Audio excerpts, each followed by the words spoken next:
اعوذ باللہ من الشیطان الرجیم بسم اللہ الرحمن الرحیم الحمد للہ رب العالمین والصلاة والسلام علی سید الانبیاء والمرسلین وعلی آلہ الطیبین الطاہرین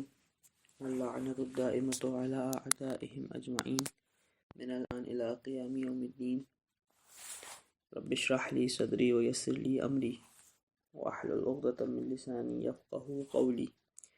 آمین رب العالمین اللہم صل علی محمد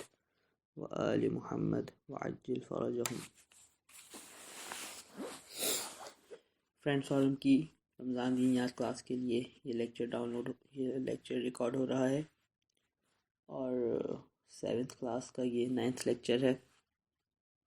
احکام نجاسات میں ہماری بات چل رہی تھی اور مسئلہ نمبر 131 کے اینڈ تک ہم نے پڑھ لیا تھا لاسٹ کلاس میں۔ مسئلہ نمبر 132 سے آج کی کلاس سٹارٹ ہو رہی ہے اور اس مسئلے میں یہ بتا رہے ہیں کہ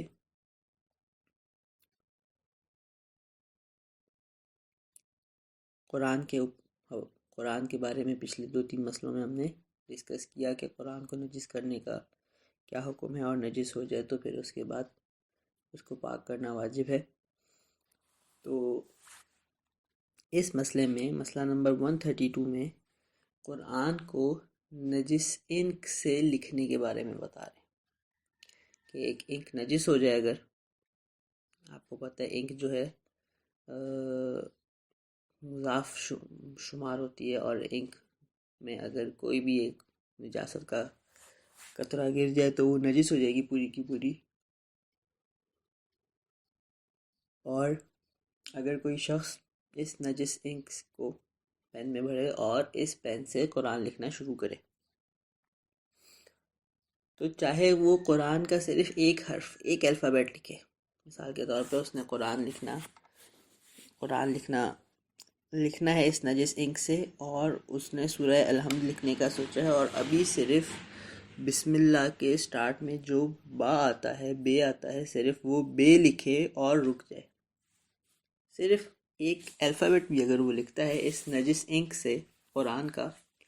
تو اس کا حکم ایسے ہی ہے جیسے اس نے قرآن کو نجس کیا ہو، جو ہم نے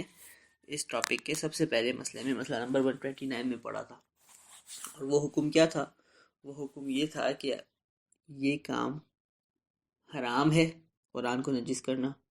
اور پھر اس کے بعد فوراً سے پاک کرنا واجب ہے۔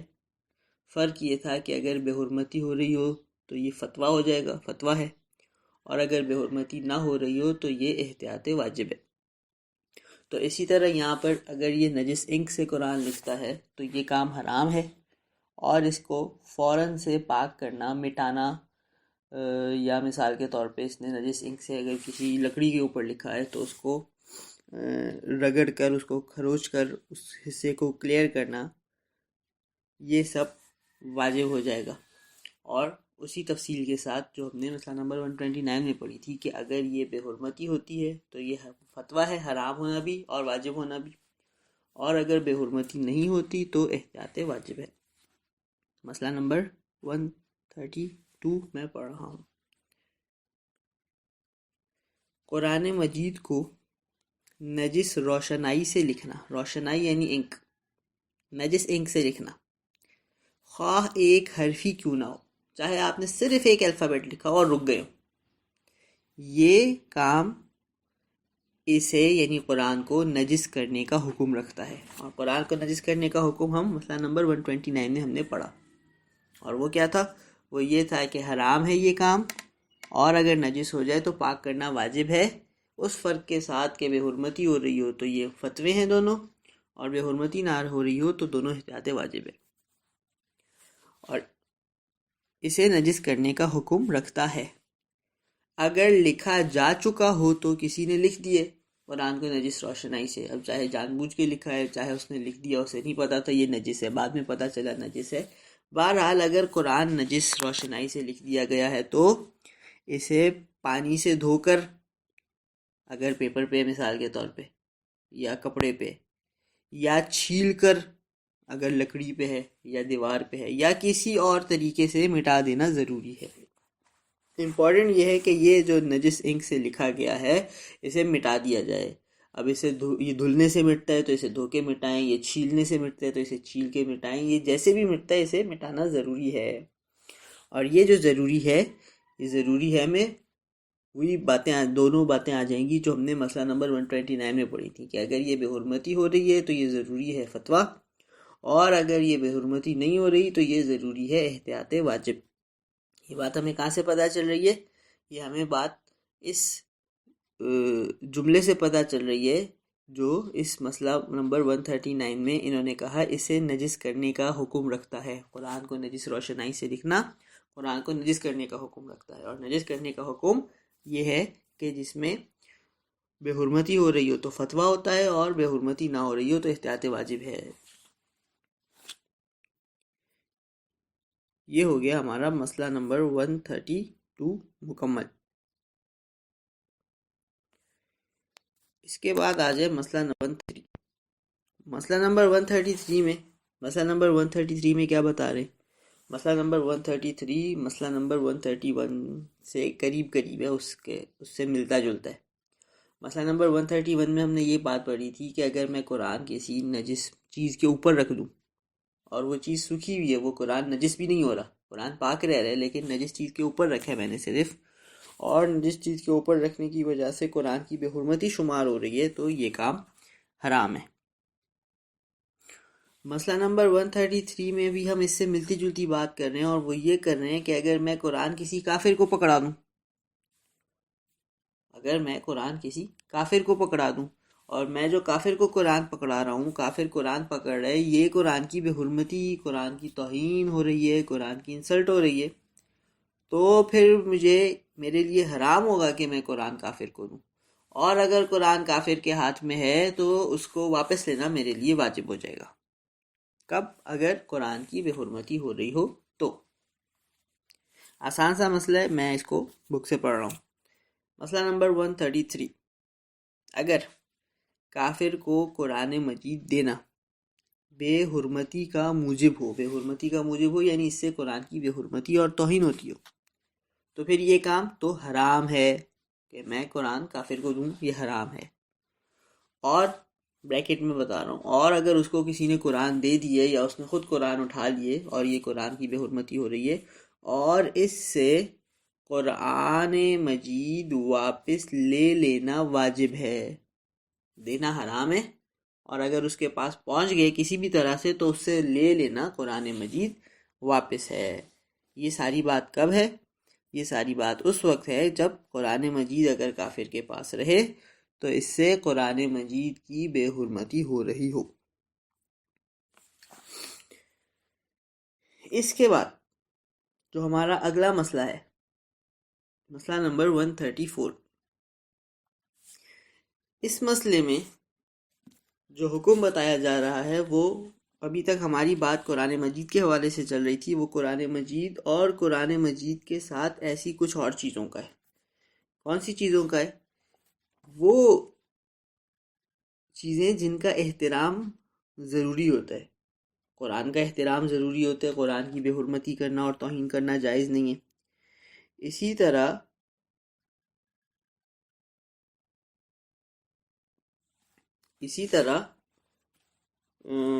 اور بعض چیزیں ہیں، جیسے کہ جس کاغذ پہ خدا کا نام لکھا ہو، یا جس کاغذ کے اوپر نبی کا نام لکھا ہو،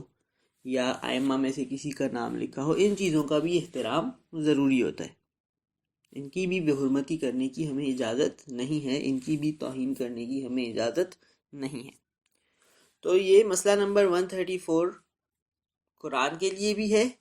اور قرآن کے علاوہ ان دوسری چیزوں کے لیے بھی ہے جن کا احترام کرنا ضروری ہے. اور مسئلہ نمبر 134 توضیح المسائل میں لمبا مسئلہ ہے، پورا کا پورا جو توضیح المسائل میں لکھا ہوا ہے وہ ہمارے کورس کا حصہ نہیں ہے. اس میں سے جتنا میں آپ کو پڑھ کے سناؤں گا صرف اتنا ہمارے کورس کا حصہ ہے. اور وہ یہ ہے کہ اگر قرآن یا ایسی کوئی اور چیز جس کا احترام کرنا ہمارے لیے ضروری ہے، یہ واش روم میں گر جائے یا گٹر میں گر جائے، تو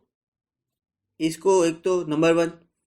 باہر نکالنا ضروری ہے کیونکہ وہ واش روم میں گٹر میں گری رہے گی تو اس کی توہین، اس کی بے حرمتی ہو رہی ہے، اور ان چیزوں کا احترام کرنا واجب ہے۔ ایک تو نکالنا واجب ہے،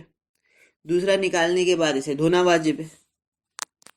کیونکہ اگر ہم نکالیں اور نہ دھوئیں تو وہ نجس تو ہو گئی ہے واش روم میں اور گٹر میں گرنے کے بعد،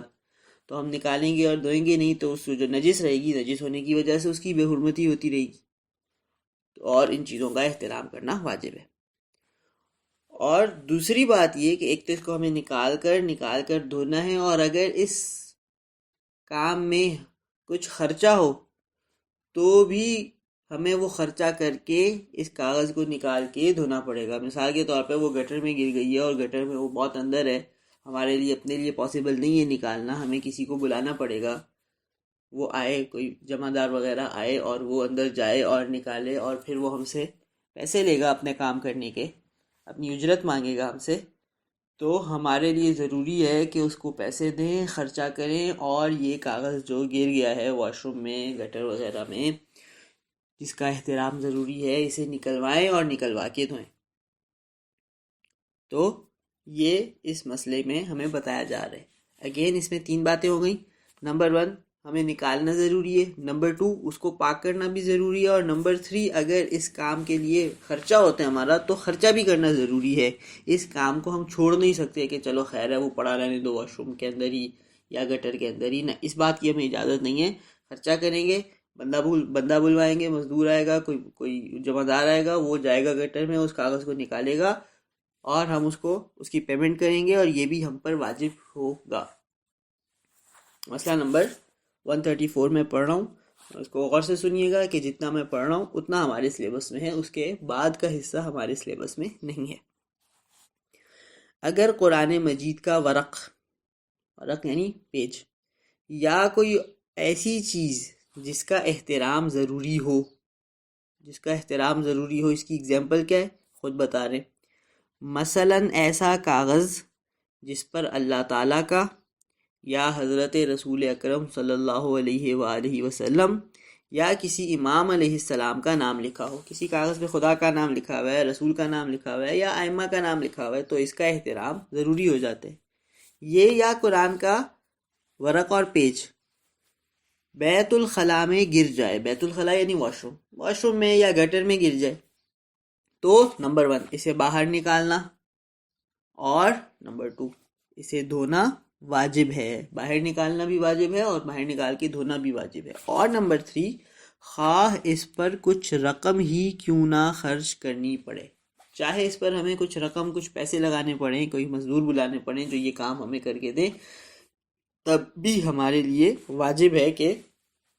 پیسے خرچ کے اس کو نکلوائیں، اور نکلوانے کے بعد اسے پاک کریں۔ یہیں تک یہ مسئلہ